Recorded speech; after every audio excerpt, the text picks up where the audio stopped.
Donc là, mercredi 17 janvier. Donc là, il y avait des fêtes switch à 15 h et puis 21 h. Il y a un ECB ici. Donc l'ensemble du calendrier de la semaine là, pas de heure particulièrement. Donc la clé, voir, là, en tête, il n'y a pas de gris clair en vrai.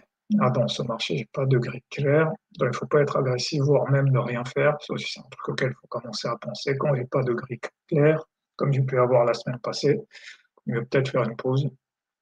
Après, j'ai quand même l'open sous BJP, test BJP. Après, j'ai une grille que j'ai remarquée, c'est celle des fêtes switch, mais bon, je ne l'ai remarqué que le mercredi, que le jeudi matin, donc je ne pouvais pas l'utiliser. Donc, remarquez que le marché est faible. Voilà, il y a quand même deux rejets RH50 qui donnent de la force à la vente. Non, je crois que c'est pas une grille, c'est plus un sentiment en fait. Donc voilà, sinon bah, c'est la même chose. C'est un peu la même chose en fait.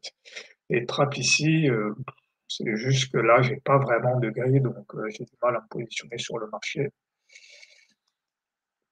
Ensuite, voilà, les grilles bull market à faire, donc je suis en baisse, j'achète. Donc là, toujours c'est la même grille. Est-ce que là, on n'est pas sur un rejet au range? Et on va chercher le bas du range. Et sinon, il y a voilà, open sous BJP. Si on se met à monter, on peut venir tester BJP. Et là, il y a ce nouveau truc qui est, quand il y a des Fed switch, ça donne souvent lieu à des ranges hausse, baisse, hausse, ou au moins CL50. Donc voilà, ici. Là, j'aurais dû acheter ici pour venir sur BJP. Là, j'aurais dû rajouter. Pareil ici, rajouter ici. Voilà. Et là, éventuellement, j'aurais eu mon RR de 1. Là, maintenant, j'aurais vendu ici. Pourquoi? Parce que là, le questionnement que j'aurais eu, c'est est-ce qu'on va aller chercher BJP ou pas? Là, ce qu'il fallait voir, c'est que là, déjà, on a eu un premier rejet sur RH50. Là, on a un second rejet sur un second RH50 et aussi cette zone-ci, le plus bas du matin, qui commence à faire résistance. Donc là, il aurait fallu vendre ici. Sinon, vendre ici. Voilà. Et là, deuxième point, c'est ici.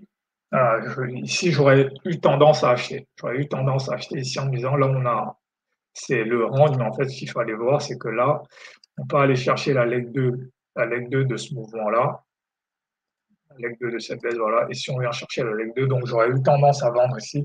J'aurais quand même attendu un retest ici pour vendre, mais il n'y a pas le retest, donc j'aurais vendu. Là, il y a le reversal. On voit que c'est la même chose, c'est à peu près la même chose ici.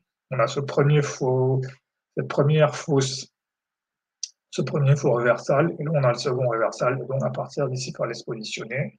La même chose ici, à partir de 20 h 15, donc acheter ici. Et ici, ce qui m'a fait ne pas acheter, c'est que je me disais, là, en fait, ça peut juste être un retest de ce niveau-là avant qu'on reparte à la baisse. Donc ici, je préférais m'arrêter là. Et là, effectivement, voilà, là, on revient ici, mais en fait, c'est juste un retest de ce fair value gap. Donc, en fait, il fallait attendre, il fallait patienter ici vers qu'on vienne retester le fair value gap vers 21 h. C'est exactement la même chose qui se passe ici. On commence à être monté, on revient tester le fair value gap, et en fait, c'est ici à partir de 21 h qu'il faut acheter. Alors, acheter, pour au moins revenir dans cette zone-là, voir cette zone-là. Et là, voilà, bien. Donc, voilà, c'est ça, c'est un truc que je pense que j'ai compris. Moi, je ne voyais pas ça avant. Ce truc-là où on monte, on descend pendant les fêtes switch et vers la fin de la journée, on a cette espèce de push. Donc voilà. Pareil, journée pas spécialement compliquée. Si j'avais pu être là à l'open, j'aurais acheté ici. Si j'avais eu mes erreurs de 1, je n'aurais même pas eu besoin de prendre le reversal, sinon j'aurais pris le reversal.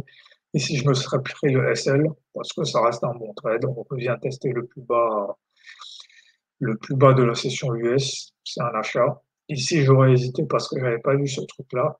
Donc, quand il y a des fatigues, cette montée, déviation, et puis ici, pour acheter, mais bon, maintenant, voilà, que je sais, je rachèterai. Mais en disant que la meilleure option, c'est encore, bon, après, je ne trouve pas après 21 h, mais voilà. C'est-à-dire que c'est une fois qu'on a retesté ce fair value gap là, que là, maintenant, si on repart, c'est là le bon moment, en fait, pour se positionner. Voilà.